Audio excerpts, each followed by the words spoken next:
بسم اللہ الرحمن الرحیم۔ السلام علیکم۔ یہ 17 رمضان المبارک 2 ہجری کا دن تھا۔ اس دن مدینہ منورہ سے 80 میل کے فاصلے پر بدر کا میدان ایک تو حیرت خیز منظر پیش کر رہا تھا۔ مشرکین مکہ جو بڑے ساز و سامان اور تمطراق کے ساتھ اہل حق کو صفائی ہستی سے نیست و نابود کرنے کے لیے آئے تھے، اپنے سے 1/3 بے سر و سامان علم میں بردارانی توہین سے ذلت انگیز شکست کھا چکے تھے۔ ان کے بڑے بڑے سردار قتل ہو چکے تھے اور ان کی لاشیں میدان جنگ میں جگہ جگہ بکھری پڑی تھیں۔ یہ وہی لوگ تھے جنہوں نے مکہ میں اہل حق کا جینا مشکل کر دیا تھا اور ان کو اپنے وطن سے نکلنے پر مجبور کر دیا تھا۔ آج یہاں ان کی لاشیں خاک و خون میں غلطان نشان عبرت بنی ہوئی تھی۔ سرور کونین صلی اللہ علیہ وآلہ وسلم اگر چاہتے تو ان لاشوں کو گدھوں، چیلوں اور درندوں کی خوراک بننے کے لیے اسی طرح کھلے میدان میں چھوڑ دیتے، لیکن آپ صلی اللہ علیہ وآلہ وسلم کے شان رحیمی نے یہ گوارا نہ کیا اور آپ صلی اللہ علیہ وآلہ وسلم نے صحابہ کرام رضی اللہ تعالیٰ عنہ حکم دیا کہ ان تمام لاشوں کو جمع کر کے کسی مناسب جگہ دفن کر دیا جائے۔ صحابہ کرام نے میدان کا چکر لگایا تو ایک جگہ ایک بڑا کنواں نظر پڑے جو مدت سے غیر مستعمل پڑا تھا۔ انہوں نے تمام لاشیں اس کنویں میں ڈال دی اور ان کو مٹی اور پتھروں سے ڈھک دیا۔ اس وقت حضور صلی اللہ علیہ وآلہ وسلم اس اجتماعی قبر کے قریب تشریف لے گئے اور بآواز بلند ارشاد فرمایا، اے عتبہ، اے شیبہ، اے ابو جہل، اے فلاں، کیا تم نے اللہ کے وعدے کو ٹھیک پایا؟ بے شک مجھ سے جو وعدہ رب العزت نے کیا وہ پورا ہوا۔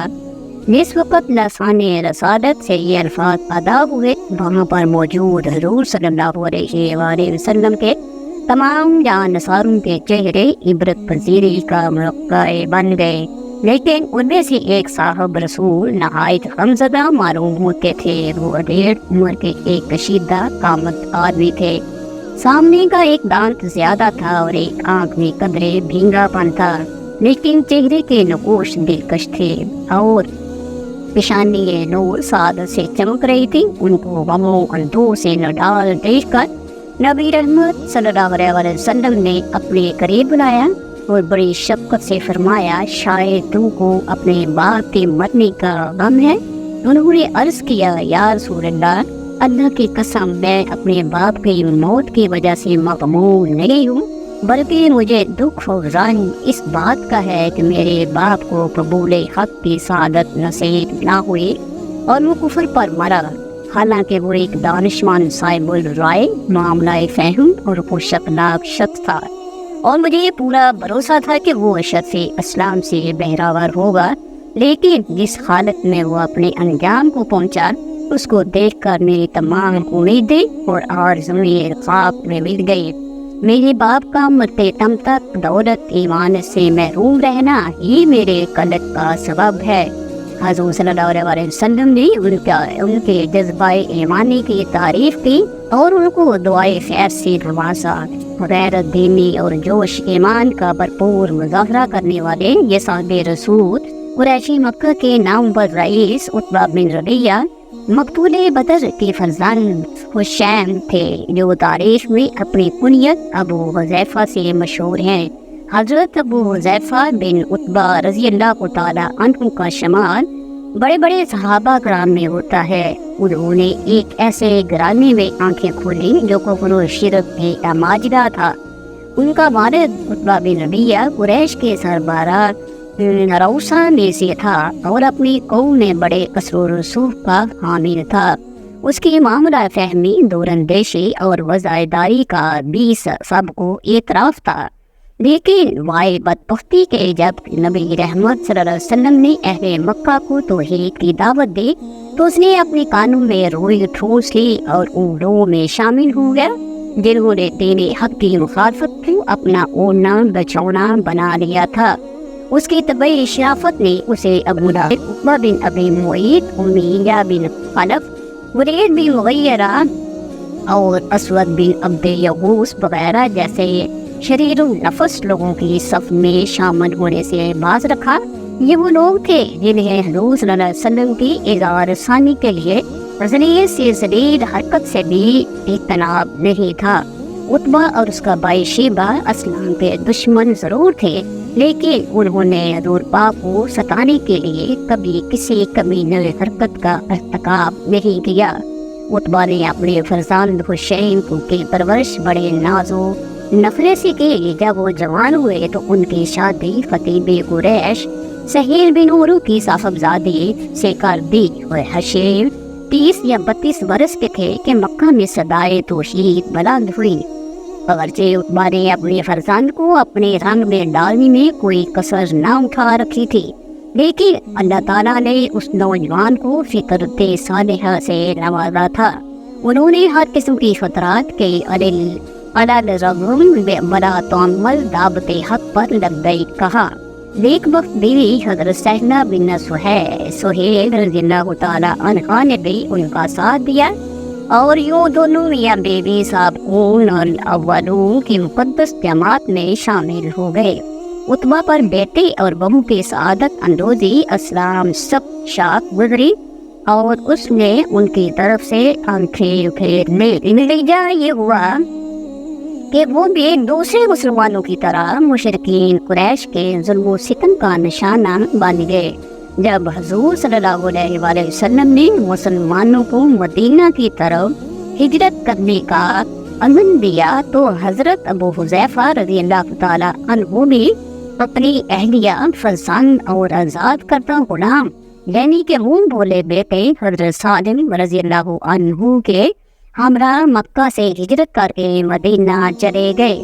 اس طرح ان کو تیسری مرتبہ راہ حق میں ہجرت کرنے کا شرف حاصل ہوا۔ اس سے پہلے 2 مرتبہ حبشہ کو ہجرت کر چکے تھے۔ ابن سعد رحمۃ اللہ علیہ کا بیان ہے کہ مدینہ میں حضرت عباد بن بشر رضی اللہ عنہ نے حضرت ابو حذیفہ رضی اللہ تعالیٰ عنہ اور ان کے اہل خاندان کو اپنا مہمان بنایا۔ رمضان المبارک 2 ہجری میں حق اور باطل کا پہلا معرکہ بدر کے میدان میں برپا ہوا تو حضرت ابو حذیفہ رضی اللہ تعالیٰ عنہ ان 313 نفوس قدسیہ میں سے ایک تھے جنہیں اس تاریخ ساز موقع پر حضور صلی اللہ علیہ وآلہ وسلم کی ہم رکابی کا شرف حاصل ہوا۔ دوسری طرف پسپار باطل کی قیادت حضرت ابو حذیفہ رضی اللہ تعالیٰ عنہ کے باپ عتبہ بن ربیعہ کے ہاتھ میں تھی۔ اس کے ساتھ اس کا دوسرا بیٹا ولید، بھائی شیبہ اور نواسہ حنظلہ بن ابی سفیان تھے۔ بعض ارباب میں لکھا ہے کہ عتبہ کی دلی خواہش تھی کہ کسی طرح لڑائی ٹل جائے، چنانچہ اس نے حکیم بن حرام کو یہ پیغام دے کر ابو جہل کے پاس بھیجا کہ بہتر یہی ہے کہ ہم اپنے حضور صلی اللہ علیہ وسلم کے مقابلے سے ہٹ جائیں۔ ابو جہل یہ پیغام سن کر بڑک اٹھا اور کہنے لگا کہ عتبہ کا ایک بیٹا ابو حذیفہ رضی اللہ تعالیٰ عنہ محمد صلی اللہ علیہ وآلہ وسلم کے لشکر میں ہے، وہ اس بنا پر لڑائی سے جی چراتا ہے کہ کہیں اس کا بیٹا مارا نہ جائے۔ حکیم بن حزام نے واپس جا کر عتبہ کو ابو جہل کے رد و عمل سے آگاہ کیا تو اس نے کہا، لو دیکھ لیں گے کہ لڑائی کی نوبت آئی تو بستری کا داغ کون اٹھاتا ہے۔ اس کے بعد عتبہ نے ایک سرخ اونٹ پر سوار ہو کر قریش کے سامنے ایک زوردار تقریر کی جس میں ان کو لڑے بغیر واپس چلنے کی تلقین کی، لیکن ابو جہل اور دوسرے جان پسند مشرکین نے اس کو کوئی پیش نہ چلنے دی۔ لڑائی کا آغاز ہوا تو عتبہ نے ابو جہل کے تانے کو عملاً ثابت کرنے کے لیے اپنے فرزند ابو حذیفہ کو مقابلے کے لیے للکارا۔ بعض روایتوں میں ہے کہ خود حضرت ابو حذیفہ رضی اللہ عنہ نے جوش ایمانی سے بے قرار ہو کر اپنے باپ کو دعوت دی۔ حضرت ابو حذیفہ رضی اللہ تعالیٰ عنہ کی ہمشیرہ ہند بنت عتبہ بھی باپ کے ساتھ آئی تھی۔ انہوں نے بھائی ابو حذیفہ رضی اللہ تعالیٰ عنہ کو